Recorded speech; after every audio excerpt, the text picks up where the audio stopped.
শিলচৰৰ আশ্ৰম ৰোডত বন্দুকধাৰীৰ উপদ্ৰৱ বন্দুক দেখুৱাই গৰ্ভৱতী মহিলাক প্ৰহাৰ ভুক্তভোগীক বাহনৰ পৰা নমাই প্ৰহাৰ দুৰ্বৃত্ত ঘটনা শিলচৰৰ আশ্ৰম ৰোডত নিশাৰ নিৰ্জনতা ফালি এগৰাকী ৰাজেশ দাসৰ ঘৰত প্ৰৱেশ কৰে খুৰাহক্ত এটা দুৰ্বৃত্তৰ দলে হাতত বন্দুক লৈ খুৰামত্ত হৈ প্ৰৱেশ কৰে দুৰ্বৃত্তই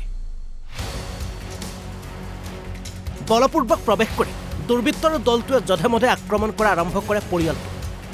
আনকি দুৰ্বৃত্তৰ কবলৰ পৰা ৰক্ষা নপৰি ৰাজেশ দাসৰ গৰ্ভৱতী পত্নী ঘটনাটা হয়েছে যে মাঠে তোমার শিশু মন্দির মাঠে বার্থডে পার্টি একটা আসছিল তো আমার ভাই এখানে গেছিল তো বার্থডে পার্টিতে কি ঝগড়া হয়েছে এটা তো আমি জানি না হ্যাঁ তো আমি আমার গলিতে হাঁটাহাঁটি করলাম তো তখন তারা টিটু দাস ভজন দাস ধনু দাস শচীন্দ্র দাসের ছেলে তারা আইয়া আমারে অ্যাটাক করছে আয়া মাথাতে প্রথম বাড়ি দিছে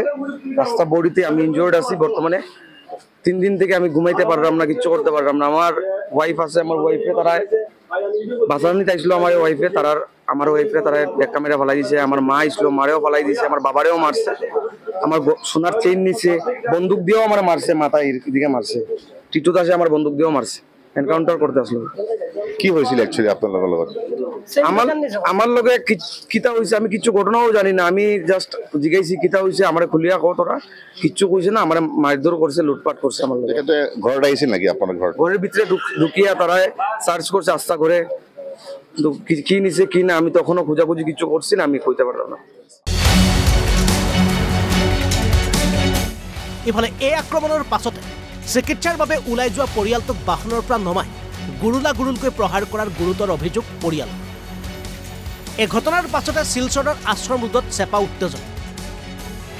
ইফালে ঘটনাৰ পাছতে স্থানীয় আৰক্ষী থানাত এজাহাৰ দাখিল ভুক্তভোগী পৰিয়াল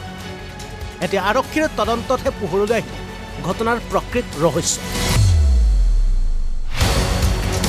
শিলচৰৰ পৰা ৰাজু মিত্ৰৰ ৰিপৰ্ট অসম লাইভ 24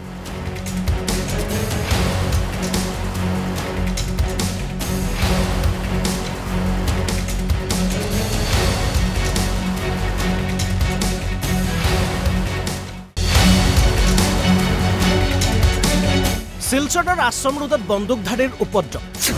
বন্দুক দেখুৱাই গৰ্ভৱতী মহিলাক প্ৰহাৰ ভুক্তভোগীক বাহনৰ পৰা নমাই প্ৰহাৰ দুৰ্বৃত্ত ঘটনা শিলচৰৰ আশ্ৰম ৰোডত নিশাৰ নিৰ্জনতা ফালি এগৰাকী ৰাজেশ দাসৰ ঘৰত প্ৰৱেশ কৰে খুৰাহক্ত এটা দুৰ্বৃত্তৰ দলে হাতত বন্দুক লৈ খুৰামত্ত হৈ প্ৰৱেশ কৰে দুৰ্বৃত্তই বলপূৰ্বক প্ৰৱেশ কৰি দুৰ্বৃত্তৰ দলটোৱে যধেমধে আক্ৰমণ কৰা আৰম্ভ কৰে পৰিয়ালটো আনকি দুৰ্বৃত্তৰ কবলৰ পৰা ৰক্ষা নপৰি ৰাজেশ দাসৰ গৰ্ভৱতী পত্নী ঘটনাটা হয়েছে যে মাঠে তোমার শিশু মন্দির মাঠে বার্থডে পার্টি একটা আসছিল তো আমার ভাই এখানে গেছিল তো বার্থডে পার্টিতে কি ঝগড়া হয়েছে এটা তো আমি জানি না হ্যাঁ তো আমি আমার গলিতে হাঁটাহাঁটি করলাম তো তখন তারা টিটু দাস ভজন দাস ধনু দাস শচীন্দ্র দাসের ছেলে তারা আইয়া আমারে অ্যাটাক করছে আয়া মাথাতে প্রথম বাড়ি দিছে রাস্তা বড়িতে আমি ইনজুর্ড আছি বর্তমানে 3 দিন থেকে আমি ঘুমাইতে পারলাম না কিচ্ছু করতে পারলাম না আমার ওয়াইফ আছে আমার ওয়াইফে তারা বাঁচানি চাইছিল আমার ওয়াইফে আমার ওয়াইফে তারা ব্যাক ক্যামেরা ফেলাই দিছে আমার মা আসলো মারেও ফেলাই দিছে আমার বাবারেও মারছে আমার সোনার চেইন নিছে বন্দুক দিয়েও আমার মারছে মাথায় দিকে মারছে টিটু দাসে আমার বন্দুক দিয়েও মারছে এনকাউন্টার করতে আসলো কি হয়েছিল অ্যাকচুয়ালি আপনার লগত